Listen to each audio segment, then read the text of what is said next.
All right, so today we're going to talk about Winter's Orbit, the book that my Patreons, my lovely, lovely Patreons, selected for me to read this month and review.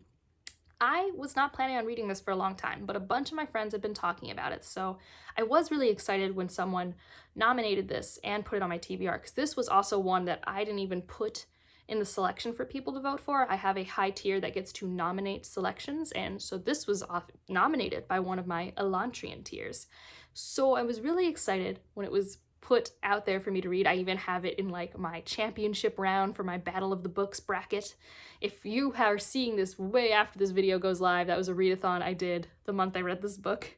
So basically I'm saying I went into this book knowing that I really was excited for it, and I knew going in because of Bethany from Beautifully Bookish Bethany. I'll have her review down below because I think she does a really good job talking about it, and I'm going to try and do a really good job, but the jury is out. This video is not over yet. And she did say that this is like a 50% sci-fi, 50% romance, probably really good for either genre lover to enter into to experience the other half while still having elements of a genre that they like. And although I think that was a really honest statement, I don't know if it necessarily all worked out for me, although I did really have a fun time.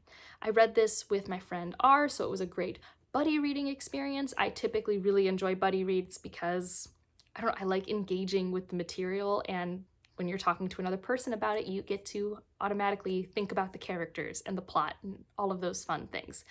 So my general thoughts is this was a really fun time. It's like a 4 out of 5 stars. It's not perfect. I really wanted it to be a 4.5 or 5 stars. So like, it's a great read, but I wanted a little more, and I could like see how for me it could have been a little more. So it's like one of those 4 stars where it's like, obviously this is a great book, but like I wanted more. So it's like kind of like a slight minor disappointment sort of thing. And let's get into it. So brief synopsis. So if you don't like synopses or any more detail in your reviews, this is probably where you should head out, because I want to not talk about spoilers, but specific elements of the book and what did or didn't work for me. So synopsis wise, you've got Kiam and Jaynen. I don't know if I'm saying any of the names right because I didn't have the audiobook and I have no clue. But you have Kiam and Jaynen who are put into a political marriage because there's going to be this big treaty coming up that needs to get signed, and this alliance needs to have a marriage attached to it because Jaynen's previous partner passed away. So this whole story starts with a marriage of convenience trope and an empire trying to avoid war with the treaty. It's basically where we're starting. So the sci-fi elements are, it's a space opera, and the romance obviously is these two people who are kind of forced into getting to know each other. And I will say that of the two halves, I loved the romance half and I was on the science fiction half. And it was really interesting. I think this is where I was like, man, I wish it was 75% romance and 25% science fiction, because I really liked Jaynen and Kiam. Those two characters, and you get both of their perspectives, are amazing. Kiam is this like, I want to try and quote R because I think it describes him perfectly, but he's basically just this like very social person. He's always in the tabloids for his empire. He's a prince. He is bisexual. He is trying to turn a new leaf in his life. He's been working for charities. He hasn't been partying as much. He is generally a really considerate, nice guy who cannot stop talking when there's an awkward silence. There's a lot that I identify with Kiam. Not all of it. I really don't party. But the whole needing to talk when it's quiet thing, I feel that in my soul.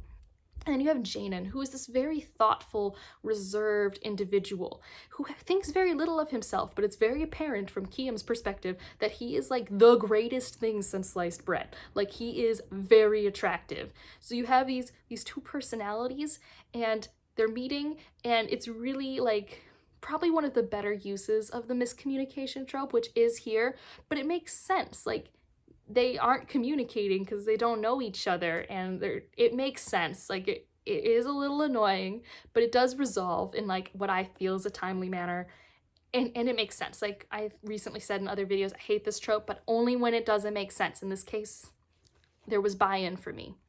So I loved the romance. I loved these characters. Where I didn't have buy-in was the plot and the stakes of the plot and what was happening with it. And part of that is, I don't know, I just didn't really like what was happening. I don't know how to explain it. Like, the plot was engaging, but I didn't understand why this couple was so fundamentally important in stopping the equivalent for them, World War III. And I think part of that is the world building is really muddly for me. Like, I didn't go into this book wanting a lot of world building or needing it, but I felt like it was actually a pretty tricky world building system for me because there's a lot of cultures and they're all really interesting. I really liked how gender identity was different for each culture and how it was based on physical clothing accessories and less on how your actual physical appearance is. I thought that was a nice touch, and it's different for different cultures. But you ask me right now after I read this book, what are the different cultures? I really couldn't tell you, and I really couldn't tell you large differences between them. So I thought that was kind of weird. I don't know really, I mean, I know now, but it took a long time to understand who the resolution is, who are these people you have to sign the treaty with, why that treaty matters, like what happens if the treaty doesn't happen. That question takes forever to be answered, and I think that's important for setting the stakes. Part of that is Kiam and Jayden are our main point of views, and they don't really know the answer. So like, it makes sense, but for me to have buy-in to the plot and to the stakes, I really didn't understand what was happening. And then a lot happens with the plot, and it's not bad, but like I said, I just kind of wish it was less there, because what happens is you spend like the first 50% of the book is kind of a standard romance with some of the plot there, and then like the second 50% became like the plot of the sci-fi novel and less about the romance, and suddenly there's a lot happening, and for me it didn't really work. And it didn't really convince me that this couple was like the couple that needed to save the day, which if the plot was going to be that much, I kind of needed. Like if the plot was only 25%, I wouldn't have cared if that, I don't know if that makes sense, but like I've read plenty of romance fantasy and other romance books where like the plot is just the vehicle for the romance, and I accept that. But this was trying to also be a solid sci-fi plot, and for me, it missed the mark there, which also meant I didn't get to spend as much time with the romance after that point, which made me sad because that was my favorite part. So that's why I wanted it 75-20, because I feel like at 50-50, it did both of those genres very good. But it could have been like amazing, in my opinion, from my experience. I did read this with my friend R, and they did say, since they don't read a lot of science fiction, that this was actually a really good like adult sci-fi for them, and they were going to recommend it to a friend. So it's definitely really good for what Bethany was talking about. People who aren't as used to science fiction, but maybe they're more comfortable with romance tropes, getting them comfortable with the idea of liking a space opera. For me, as someone who reads a lot of science fiction, and if you're going to draw attention to your science fiction elements, there's something that I would want more from it. So like the plot reminded me actually quite a bit of the plot in A Memory Called Empire. And they are very different books. And A Memory Called Empire, I had the same questions of, why does Mahet matter? Why does this ambassador matter who's from this small, inconsequential place in this grand universe?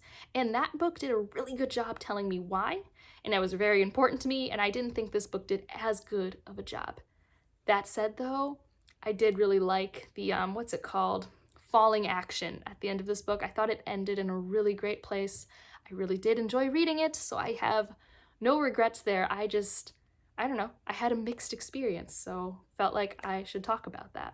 So I am really glad I read it. I think it's a great read for when you are feeling that kind of mixture. I did read it in a place where I knew all I wanted was like a romance book. And it worked really well for the weekend I read it, because I very much didn't have like the brain cells for a lot of things. I just wanted like a predictable plot with characters I loved. And like I said, I love our two main characters.